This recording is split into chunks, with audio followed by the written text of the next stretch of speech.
of the ANAP Foundation and the president and founder of ANAP Foundation, Chief Atedo Peterside. Thanks so much for coming tonight. Mr. Atedo Peterside, I'm not the chief. Someone will call you chief. No, I'm not the chief. And maybe because you look like one. Back in Rivers State, they will find me if I make a false claim. Mr. Peterside, thank you so much for coming.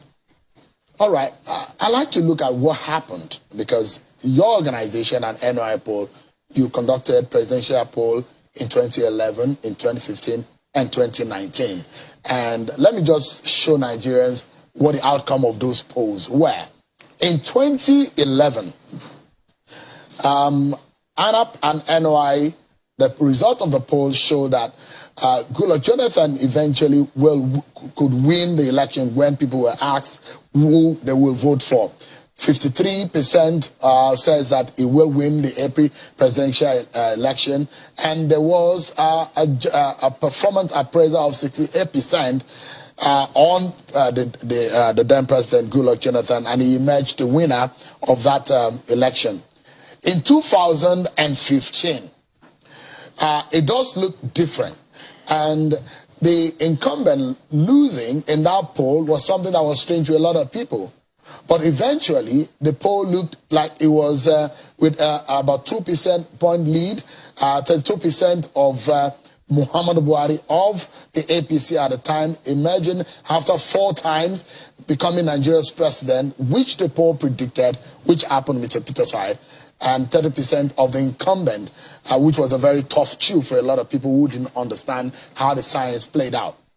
In 2019, yet again, like the words of a prophet, it looked so much like ANAP and NOI poll result was proven right. With the poll showed that about a third of the vote were going to go for Muhammadu Buhari, and a quarter of that will go for Atiku Abubakar, which eventually, but the outcome showed that Muhammadu Buhari of the APC emerged winner, winning a return to the presidency. Mr. Peterside, now we have the second of the 2023 presidential poll with us. You released one in September. Yes. Give us an understanding of what to expect in this new one. I think this new one, the reason for doing the second poll was that the first one in mid-September was like a baseline. Because also this particular election is unique because of the long time interval between primaries and the actual voting. So the result was that we thought we have to do a series of polls. The very first one was the baseline poll. A few weeks after campaigns began, we did the poll. The intention was to do subsequent polls. So this next one we've done is for December. And we're hoping to do another one January or end January. So then you begin to see a trend. Has anything changed between December and September?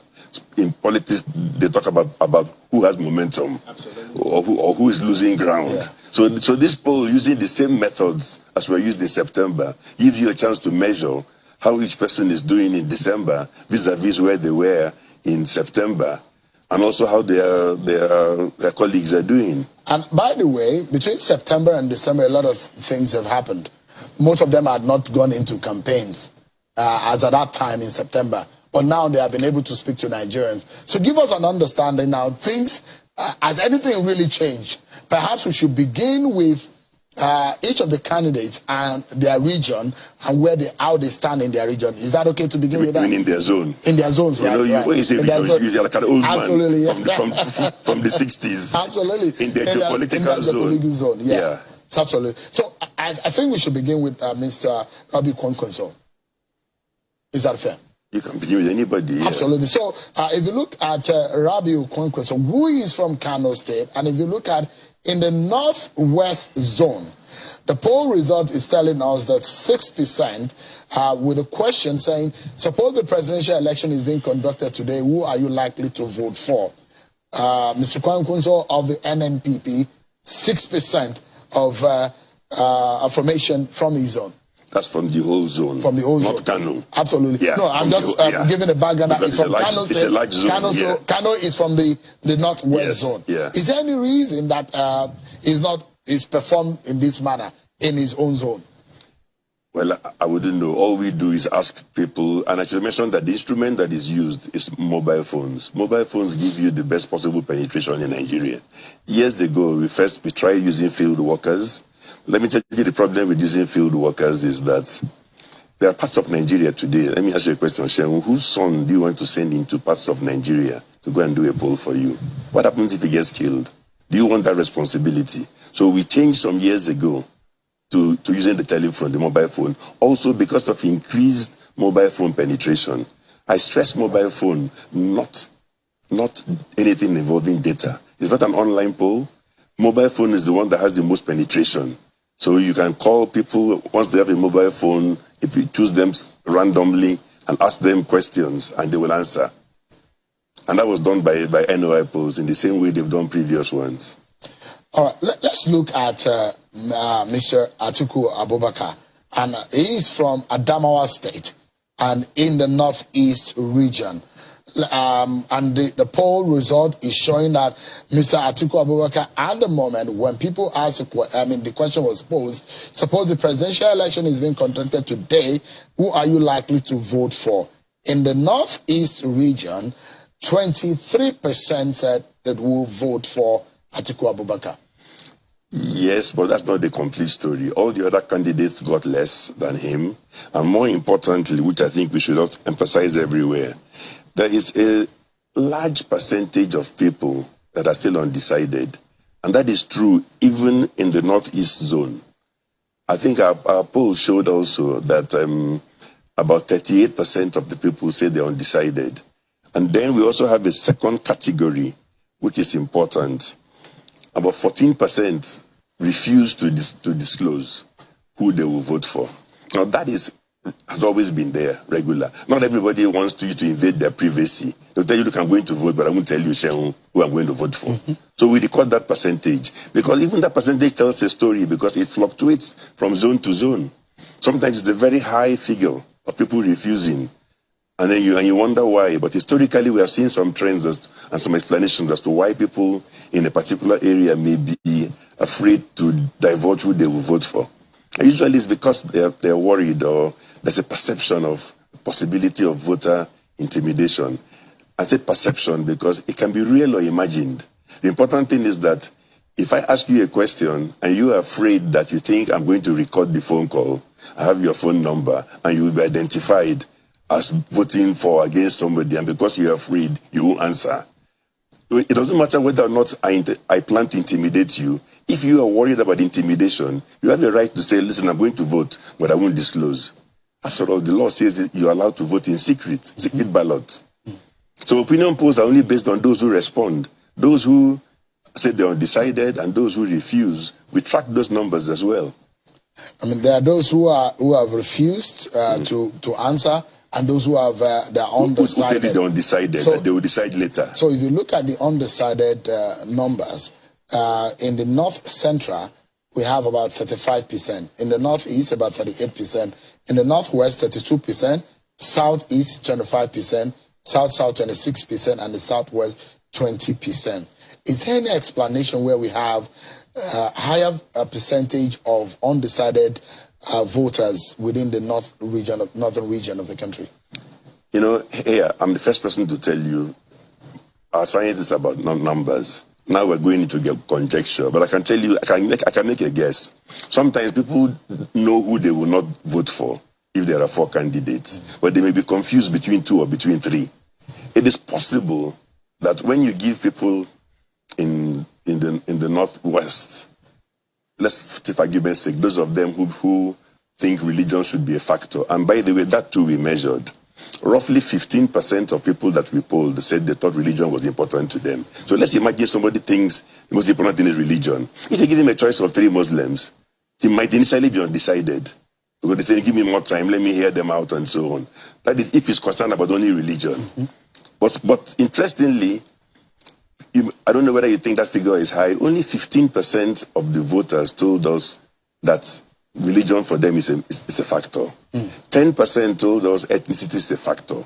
But let me just tell you one thing. That 15% is high. Mm-hmm. Think about it. If in this presidential election there are 40 million votes cast, if 15% tell you For them, religion is the basis of their decision. And there's 6 million votes given to some people or some person on the basis of religion. So it's an important, it sounds small, 15%. Yeah. But in the actual 6 number, million votes is a lot. It's a lot. Out of 40. Anyone who takes 6 million votes will know that it's carried a lot. So it's a factor. Yeah. So let's look at what Mr. Bola Tinubu, the candidate of the APC, in terms of the zona acceptance in the poll in the Southwest. This is what he stands. This is where he stands. 22%. Again, it's in relation to his competitors. We will get to the details later, but the person who is second is below him, running a good second, and then the rest are further behind. And then, I think if you notice, the Southwest has a very high percentage of those who refuse to disclose. I believe it was as high as 38%. Yeah, 38%. 38%. Now, that is one of the highest we've ever come across. And I said earlier that usually people refuse where they think that there is the perception or the possibility of voter intimidation. And when that is a very high percentage, who can they be afraid of? Usually people are afraid of those who they think have authority, those who they think are in the position to monitor them, those who call the shots. So even in 2015, when many people were refusing to disclose who they will vote for, my conclusion was that, hey, if you're an incumbent, perhaps they don't want to disclose that they're against you, but perhaps they're plunging for the challenger. But that's all conjecture. The important thing to note is that there's a high percentage, and between September and December, the figure rose. So it was not 38% in September. It was 25%. So instead of coming down, it increased to 38%, saying they will not disclose. Meanwhile, those who are undecided reduced in the Southwest from 35% to 20%. Interesting. So let's look at the fourth man, which is Peter Obi of the Labour Party, and how he stands based on the poll in the Southeast region zone where he is from. 50% as against all his other competitors in the race, Mr. Peter side. Yeah, again, that 50% compared to where he was in September. September was 68%. So there's a drop for him. There's a drop. Interestingly, that drop is not translating into phenomenal gain for his competitors. The bulk of it is going to people who now refuse to disclose. So back in September, only 11% refused to disclose in the Southeast. Now, I don't know who's intimidating them, but all of a sudden it has jumped up to 23%. So the 12% that refusal to speak could be linked majorly to intimidation. Well, it's a theory, but it's people have looked at it in the past and said, when you follow the patterns, it appears to make sense. First of all, in parts of the Southeast, people are even afraid to confirm that they want to vote because some people are telling them you must not vote. Yeah. So they can just opt out of your opinion poll immediately. So I think it's safe for us to give a holistic picture now that we've looked at the zona standing of each of these four candidates against their other opponent. Is there a reason in the first place where you chose these four? No, sorry. Nigerians in this survey to know what their decisions will be. And the question was, should the election be conducted today, who would they be voting for? And some of them have responded, and these figures are some of the figures that we have brought to you. There was one that was conducted in September this year, and another one in December. I guess there will be another one before the election, isn't it? Okay, fantastic. Maybe the third one.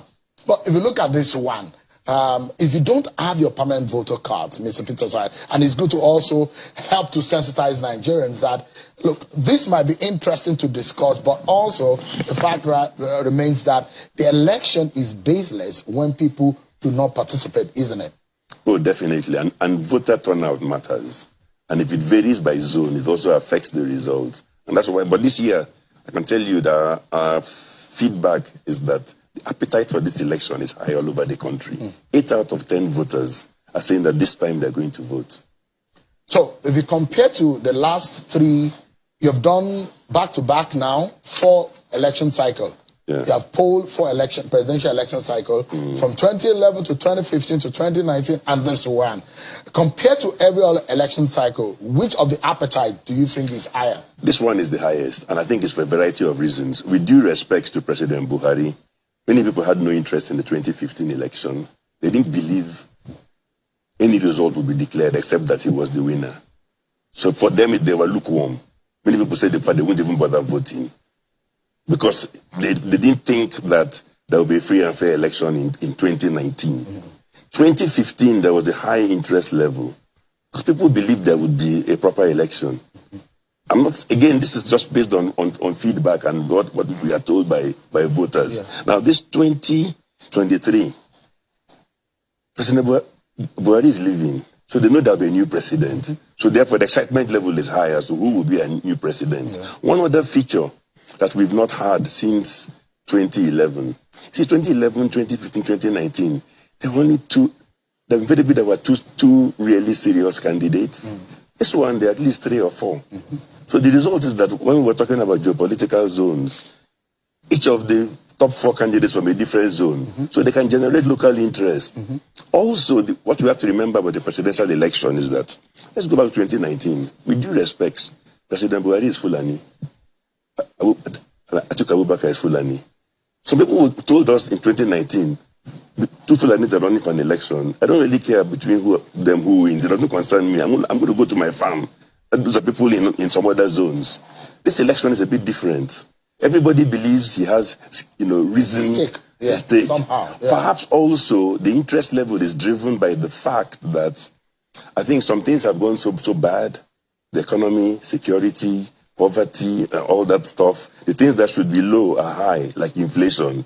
And the things that you want to reduce, like poverty, are on the increase. So there's so much at stake now and there's also been a campaign by various people to get the youths to get interested in the elections. And with due respect, I think all the numbers show that the appetite and the interest by the youths in this election is very high. Interesting.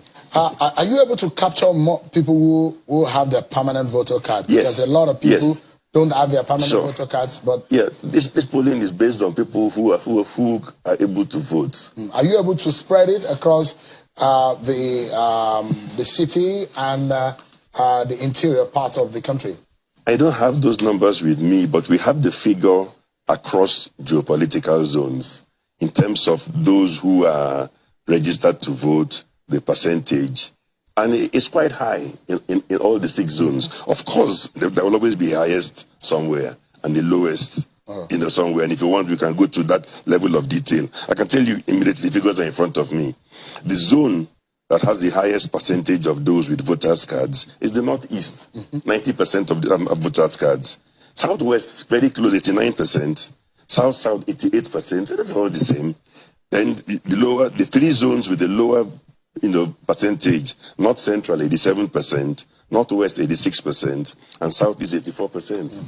Well, all of them are in the 80s and early 90s.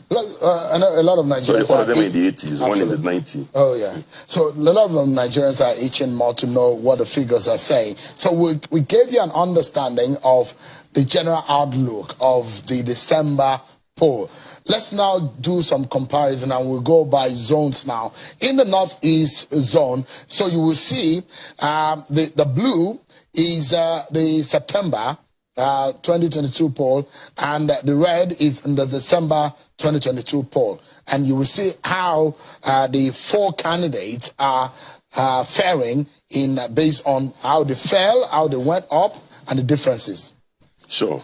These are just translating those figures into bar charts. But if there's anything that's a bit interesting is that the undecided voters, instead of coming down, was going up. So sometimes if a candidate lost ground, it can be because somebody who said they will vote for him before is now undecided. The person that has gained little ground, but let's face it, if you start off from a very low base, you can gain some ground. Peter Obi seems to have gained some little ground in the Northeast. But it was on a very low figure before. And even this figure is still well below 10%. So it shows that Bola Ahmed Tinubu and Atiku Abubakar are doing very well from the last time.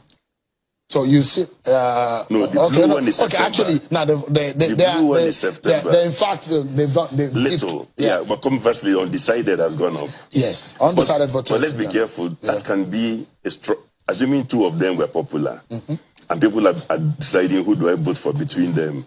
Some people can switch from saying I want this or the other to undecided for now because they're confused, but they're still going to vote for one of the two of them. Absolutely. So that it does not mean that they've necessarily lost ground. Because the two of them are actually a bit higher compared to the other. Oh, definitely. Peter Obi and Kwankwaso in the Northeast. Don't even say a bit higher. Atiku is way above everybody in the Northeast. Yeah. And perhaps because of the running mate of Bola Tinubu in the Northeast, who is also from the Northeast region of the country. Probably helped him in as the realm well. of permutation. Sure. Yeah. So let's go to the Northwest region.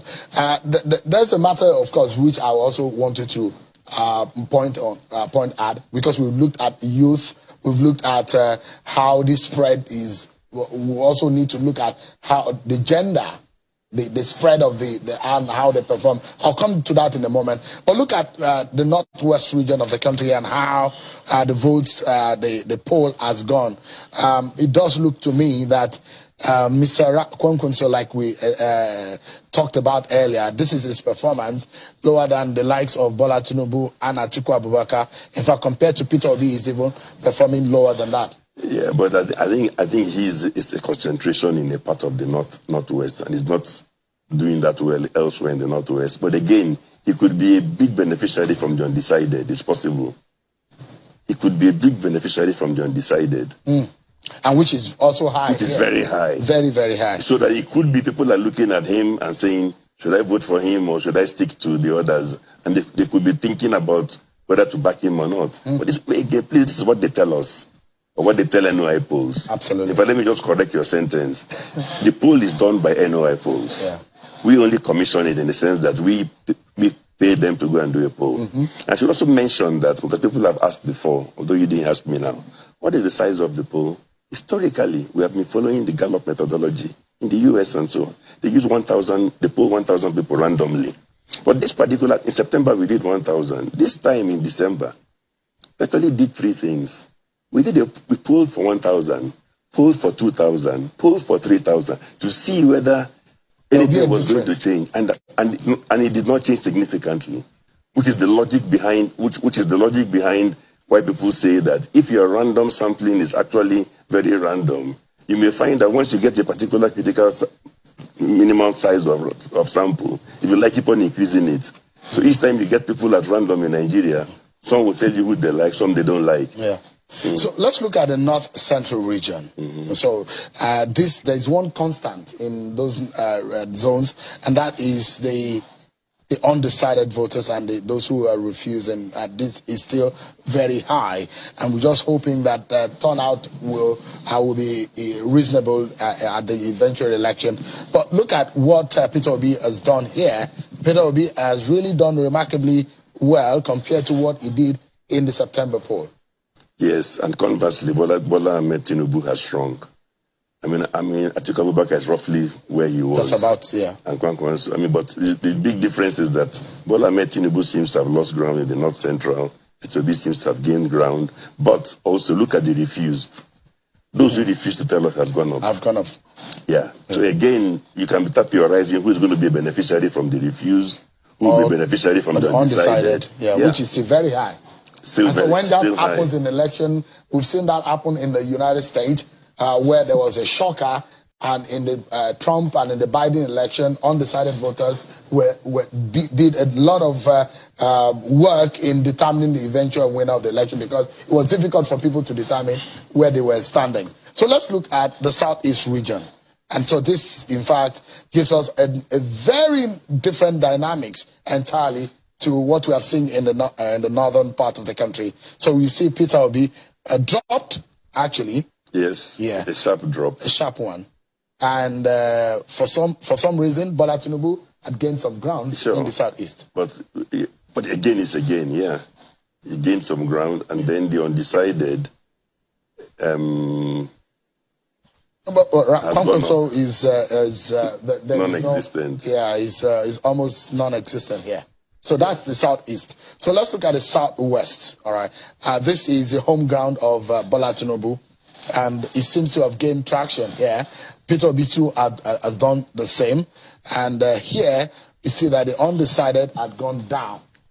Undecided has gone down, but the refused jumped up. Yeah. Yes. So for some reason, Atiku Abubakar has not really moved so much compared to September and December. He has remained at his 4% in the southwest.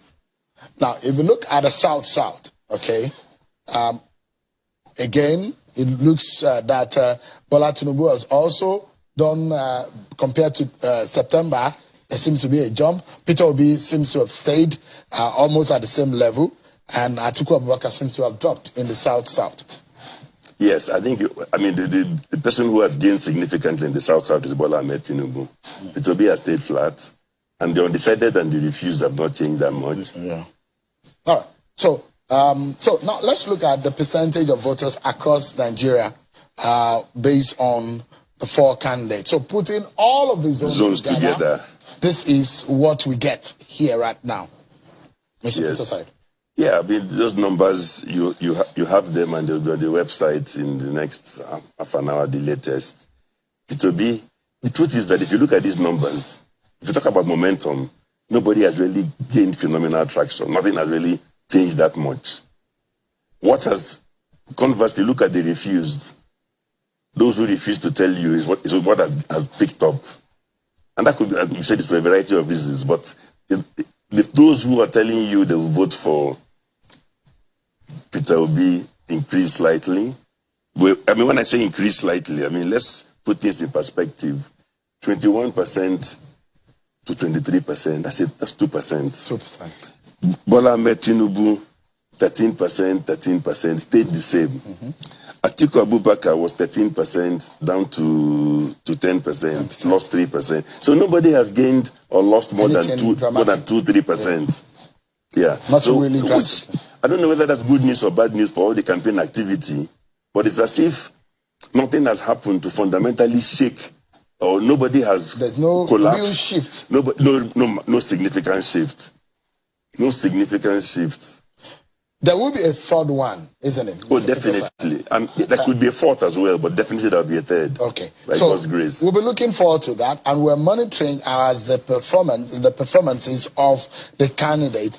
Maybe at some point we might see an emergence of a fifth in the race. But that is in the realm of conjectures also. But let's see how this. I will disappoint you, because our press release says we are going to henceforth concentrate on these four. Let me tell you why.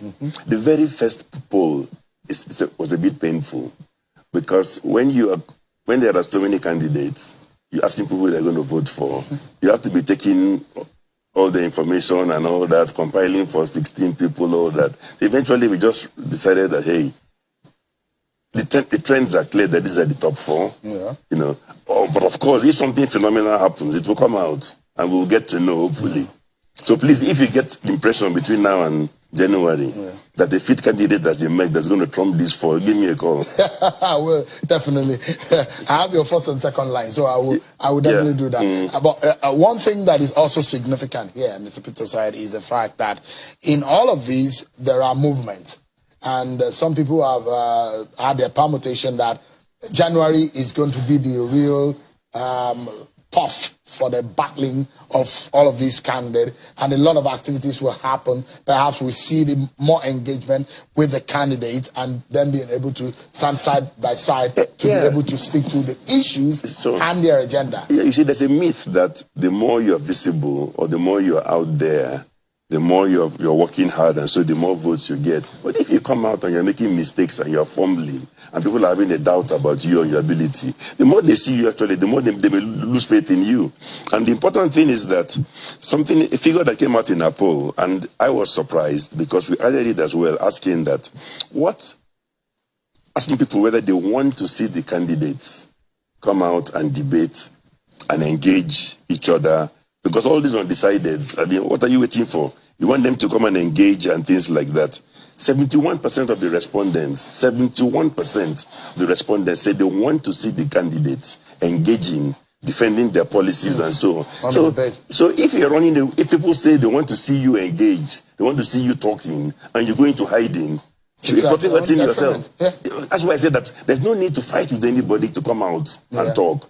Let the people run away and go and hide. Absolutely. It should be a free world. But the only comment I made was that I don't think it's right for you to have a presidential debate. You bring up presidential candidates, and you tell people you're going to have a presidential debate, and then you bring a non-presidential candidate to come and take part. Absolutely. I think that's wrong. If you don't want to take part, then leave the scene and let those who want to take part take part. Yeah, the final thing I'd like you to mention, which is the gender issue. We just have about 20 seconds for that. Yeah, I think the women are the ones that are largely undecided. I've never understood why.